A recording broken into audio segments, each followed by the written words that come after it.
now are the actual stages or steps of glucose oxidation. So there are three main processes involved. There's glycolysis and the Krebs cycle. Both of these phases or stages make a small amount of ATP via substrate level phosphorylation. And just to remind ourselves, substrate level phosphorylation is taking a phosphate from another molecule in the absence of oxygen and then using it to phosphorylate ADP and making ATP that way, okay? And so these are the first two steps of glucose oxidation: glycolysis, which happens in the cytosol of our cells, and then Krebs cycle, which happens inside of our mitochondria. The third and probably the most important, right? If you really want to focus on any of these three processes, the electron transport chain is the most important part of glucose oxidation. This is where we make most of the ATP, right? We can make a little bit via substrate phosphorylation, but the large chunk, most of the ATP, more than 80% of the ATP that is made is done via oxidative phosphorylation, which is the whole reason that we need oxygen in our cells. And we'll talk about this in more detail, but this is the reason that we breathe oxygen to begin with, in order to drive the electron transport chain and to phosphorylate ADP in our cells and to make most of the ATP that our cells require. Okay. And so we'll talk about these processes individually as we go on. So glycolysis is essentially the first step. This is where we break down that glucose initially. So kind of a backstory of how this happens, just to set some context. You eat a slice of bread, it's moved through your GI system, it's broken down into the smaller parts, it goes to, disaccharides and eventually monosaccharides. Those monosaccharides are broken down into glucose. Glucose is absorbed across our cell membranes into our bloodstream. In our bloodstream, it's then circulated, depending on our needs and our energetic state, through our body, and then it's absorbed into our cells and used to make oxygen, to make ATP. So when that glucose is taken up by our cells, it is initially broken down by this first process, glycolysis. So glycolysis happens in the cytosol of the cell. And here we break down this glucose into two pyruvate molecules. So it's a series of enzymatic reactions that eventually takes us from glucose to two pyruvates at the other end, okay? Now, this is a series of different enzymes and different substrates and different products. You don't have to remember the enzymes. You don't have to memorize those. If you, go to grad school or med school, you will have to know that level of detail. But for the scope of our class, what I really want you to focus on are the net substrates of these reactions and the net products at the end of these reactions as well. So the net gain is 2 ATP, and I'll explain why that's net in a little bit. We also get 2 NAD plus molecules reduced to 2 NADH molecules. And just to reiterate what this means, kind of explain this a bit, NAD plus is the oxidized form. Remember, oxidation is loss, reduction is gain. And so when we reduce these NAD plus molecules, we simply just add some electrons onto them, and that gives us NADH, okay? We also produce the ATP, right? So the ATP is net 2 because we have to invest 2 ATP in order to drive this whole process to begin with, okay? Again, this happens in the cytosol. This does not necessarily require oxygen, but it does not produce as much ATP, nowhere near as much ATP as our cells require, okay? So it gives us a little bit of ATP, 2 net to begin with, because we invest 2 and we end up with 4. But then, we also reduced our carriers here, NAD plus, to their reduced form, which is NADH. And this is really, really important. This reduction of NAD plus to NADH, indicating that it's carrying 2 electrons here. This is going to oxidative phosphorylation, which happens in the mitochondria as a part of the electron transport chain. So while this is being produced here, I really want you to make a note that this is going to be very important as a part of the final process that we'll talk about at the end, which is the electron transport chain. Okay, and just to go over the overall equation for glycolysis at the bottom here, we invest 1 molecule of glucose. We invest 2 NAD plus in the oxidized form. We invest 2 ADP and 2 phosphates. Remember, because this is substrate level phosphorylation, these phosphates are coming from some other molecule, right? They're being taken from some other molecule here.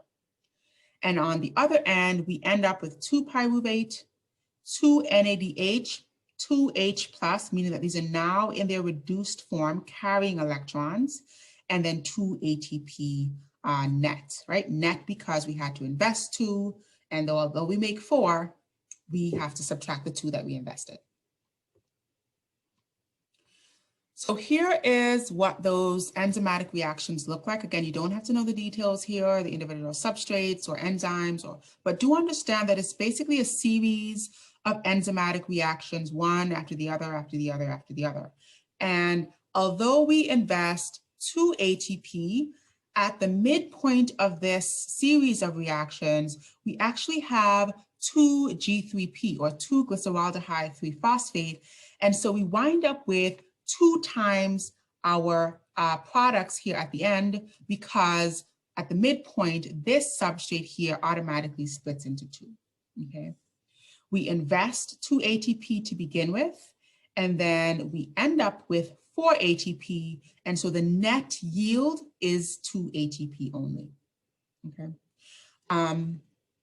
Here's another way to express this reaction. Again, don't be too bogged down with the individual details.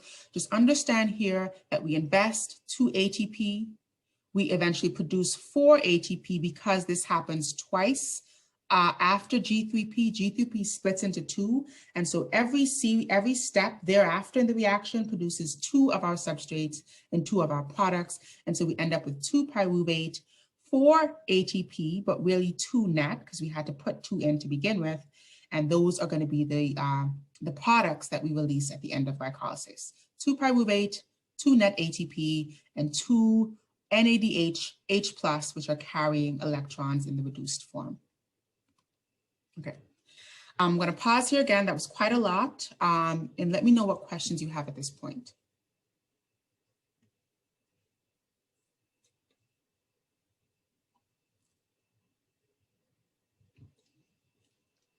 Okay, so it looks like everything has been super clear at this point. So we're going to go ahead and keep going.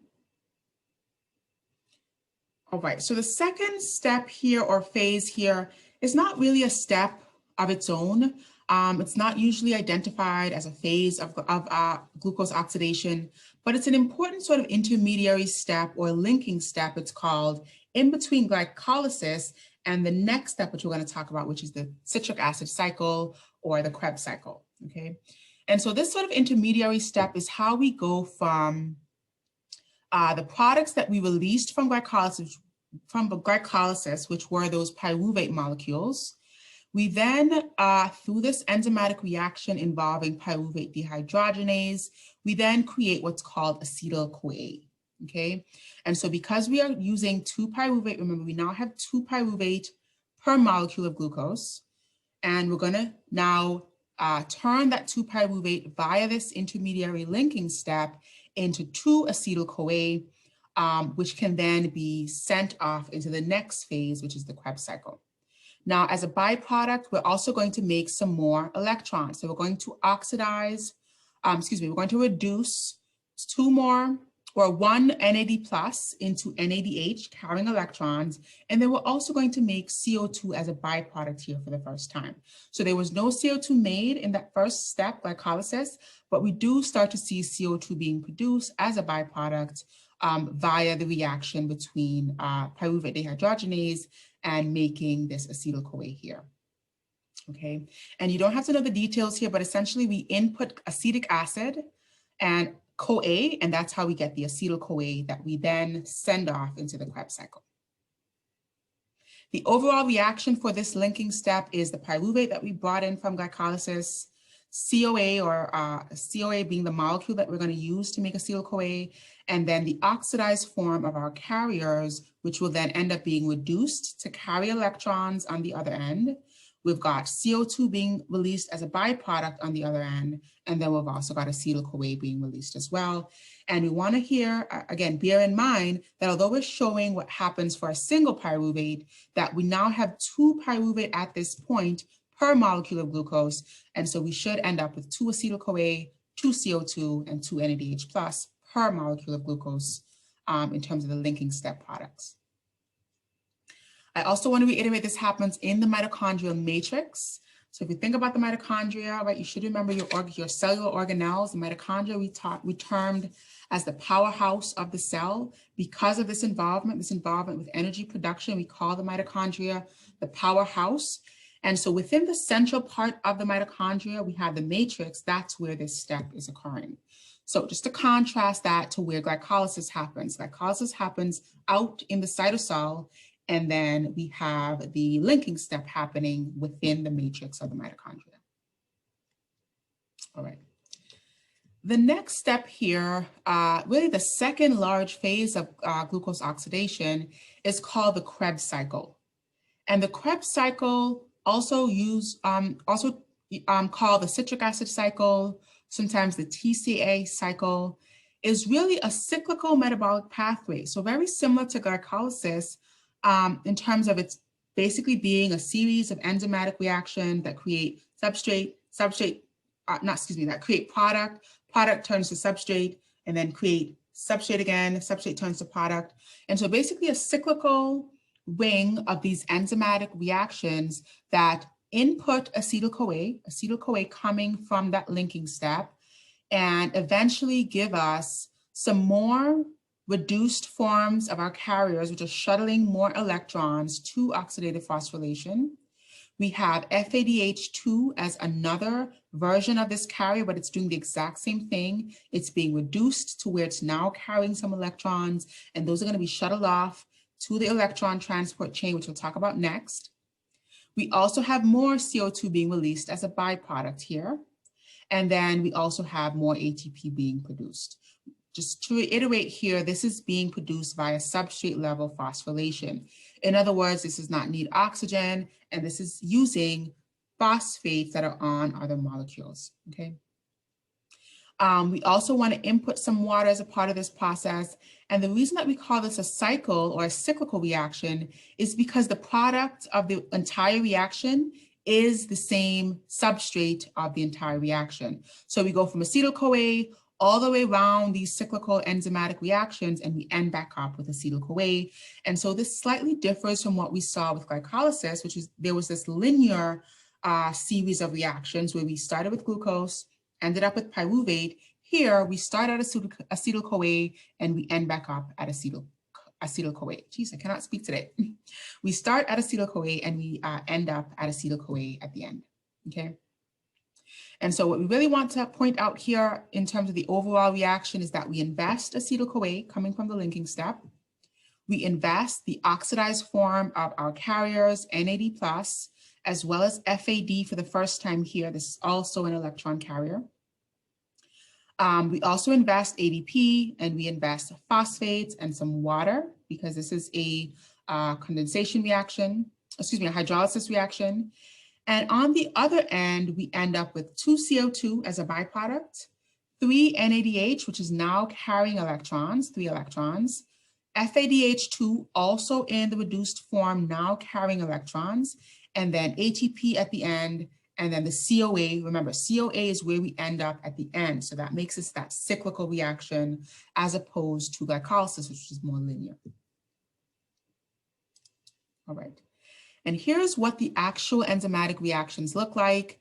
And just looking at this brings back memories from when I had to memorize this in med school. So knowing all of the individual enzymes and substrates, you do not have to do that. Okay, all I really want you to focus on is the overall reaction for the entire process. So basically what is invested and then what we end up with at the end. Okay.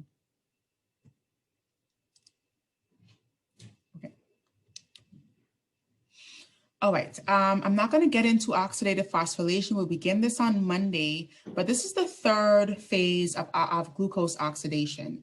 And so really make sure that you spend the weekend going back over what we spoke about, which are the first 2 processes, including the linking step. So just go over glycolysis. Remember, look at the overall reaction, what is invested as substrates, what is released as products. Also go over that linking step, and then the Krebs cycle as well. And then we'll talk about oxidative phosphorylation, which is really the culmination of all of those electrons that we've been making, as well as the more common and the more abundant production of ATP as the energy currency for our cells.